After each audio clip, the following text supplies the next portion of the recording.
Le grand moment tant attendu a commencé à New York. Le débat général de la 80e session ordinaire de l'Assemblée générale des Nations unies qui connaîtra les interventions du haut de la tribune de chefs d'État et de gouvernement du monde entier a débuté ce mardi 23 septembre et se poursuivra jusqu'à samedi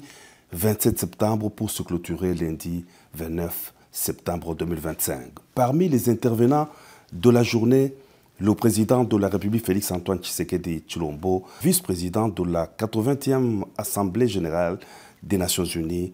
placé sous le thème principal « Mieux ensemble, plus de 80 ans au service de la paix, du développement et des droits humains ». Le chef de l'État est arrivé au siège de l'Organisation des Nations unies en compagnie de la distinguée première dame Denise Yakeru Tshisekedi. Depuis la matinée, des chefs d'État se sont succédés à la tribune des Nations unies, notamment les présidents des États-Unis d'Amérique, Donald Trump, de la Turquie. C'était ensuite au tour du président de la République Félix-Antoine Tshisekedi Tshilombo de porter haut la voix de la République démocratique du Congo à la tribune des Nations unies. Le chef de l'État a d'entrée de jeu adressé ses vives félicitations à Mme Helena Baerbock pour son élection à la présidence de la 80e session ordinaire de l'Assemblée générale des Nations unies. Le président de la République a aussi réaffirmé la pleine confiance de la République démocratique du Congo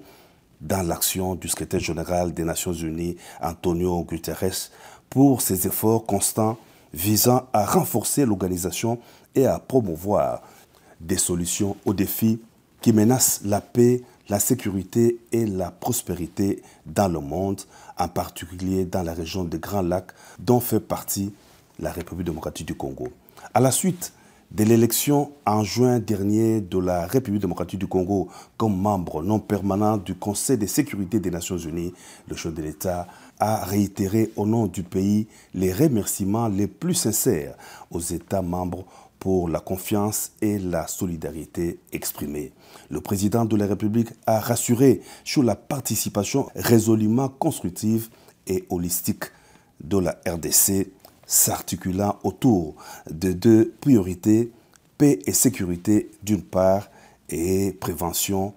des résolutions des conflits d'autre part. Le chef de l'État a aussi souligné les causes majeures de la persistance des conflits. Un autre axe prioritaire concerne l'exploitation illégale des ressources naturelles, l'une des causes majeures et persistantes des conflits. La République démocratique du Congo entend placer au cœur du débat la gouvernance exemplaire de ces minerais stratégiques afin d'en garantir l'exploitation dans le respect des principes de développement durable, de la souveraineté économique et du bien-être des populations. À l'échelle mondiale, rompre le lien toxique entre rente minière et financement de groupes armés non étatiques exige une approche intégrée fondée sur l'harmonisation des règles de diligence raisonnable et de traçabilité, de la mine aux consommateurs, la transparence intégrale des chaînes d'approvisionnement et des bénéficiaires effectifs, des mécanismes de contrôle et d'audit indépendants, une coopération opérationnelle renforcée entre autorités douanières, judiciaires et financières, des sanctions ciblées et effectives contre les trafiquants et leurs réseaux de facilitation et une lutte résolue contre la corruption adossée à des normes de bonne gouvernance, à la publicité des contrats et à la traçabilité des paiements. Bien entendu, les dimensions des droits humains et de justice transitionnelle, ainsi que les agendas femmes, paix et sécurité et jeunesse, paix et sécurité, demeurent indissociables de cette action. Leur prise en compte effective est la condition d'une paix juste, durable et inclusive. Madame la Présidente,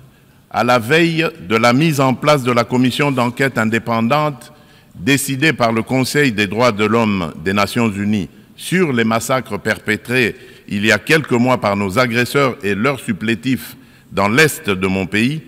je lance un appel solennel à la communauté internationale. Elle a le devoir moral et politique de soutenir cette démarche essentielle afin d'établir la vérité, rendre justice aux victimes et jeter les assises d'une paix durable ancrée dans la mémoire et la responsabilité partagée. Le président de la République a stigmatisé la rhétorique guerrière qui regagne du terrain à travers le monde et l'on assiste impuissant au retour des vieux démons, agressions armées, guerres de prédation des ressources et des conquêtes d'espaces vitaux qui n'épargnent aucun continent. Le conflit armé qui perdure dans mon pays en est une illustration tragique, a indiqué le président de la République. Depuis plus de 3 décennies, la paix et la sécurité sont brisées à l'est de la République démocratique du Congo. Cette guerre s'est muée en entreprise prédatrice. Elle dépasse depuis longtemps les seules dimensions militaires et géopolitiques. Elle vise à piller les ressources de la RDC, effacer la mémoire collective et détruire les communautés. Le président de la République l'a dit, il a salué le leadership du président des États-Unis d'Amérique, Donald Trump, qui a créé les conditions d'un dialogue ayant conduit le 27 juin 2025 à Washington à la signature d'un accord de paix entre la République démocratique du Congo et le Rwanda. L'accord engage expressément Kigali à un retrait complet et vérifiable de ses troupes et à la levée de ces mesures dites défensives. Il prévoit également le désengagement, le désarmement et l'intégration conditionnelle des groupes armés non étatiques au sein des forces armées de la RDC et de la police nationale congolaise. Le retrait des troupes rwandaises, la fin de leur appui au M23 et le retour de l'autorité de l'État congolais sur toutes les zones occupées constituent des conditions non négociables pour une paix durable, a souligné le président de la République. Je demande aux Nations Unies de veiller à la stricte application de cet accord, désormais indissociable de la mise en œuvre de la résolution 2773. Tant que ces décisions ne seront pas exécutées, le sang des innocents continuera d'écouler, a dit le président de la République Félix Antoine Tshisekedi Tshilombo dans son discours à la tribune des Nations Unies.